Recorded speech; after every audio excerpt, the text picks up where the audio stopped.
તમને બધાને એમ થતું હશે કે અર્જુન પંડ્યા નરેન્દ્ર મોદીના વિડીયા કેમ બહુ બનાવે છે, કેમ એનો બહુ વિરોધ કરે છે. તો આજે મારે બહુ જાણવા જેવી વાત કરવી છે. પેલા નરેન્દ્ર મોદીનો પેલા જૂનો વિડીયો જોઈ લો, પછી આપણે એની વાત કરીએ.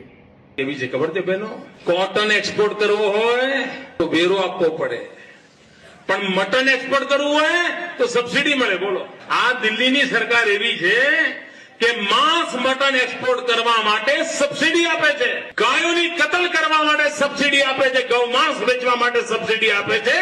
આવી પાપી સરકાર દિલ્હીમાં બેઠી છે.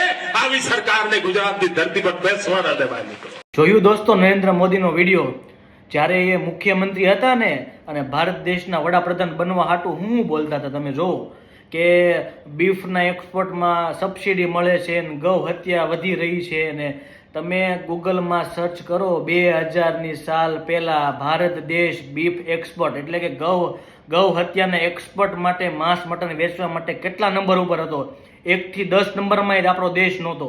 અને 2026 આજે 7 ફેબ્રુઆરી 2026નો આ દિવસ છે. તમે ગૂગલમાં સર્ચ મારો, અત્યારે બીફના એક્સપોર્ટમાં ભારત દેશ 3જા નંબર ઉપર છે, 3જા નંબર ઉપર. અને ગૌ હત્યા સતત વધી રહી છે. આ તો ખાલી વડાપ્રધાન બનવા હાટું હિન્દુ કરીને ને ગૌ માતાના નામ ઉપર મત આપીને વડાપ્રધાન બન્યા છે.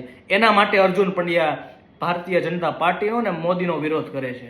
હવે પોતાનો આત્મા જગાડો અને મારો વિડીયો ખૂબ શેર કરો દોસ્તો. જય હિન્દ, જય ભારત.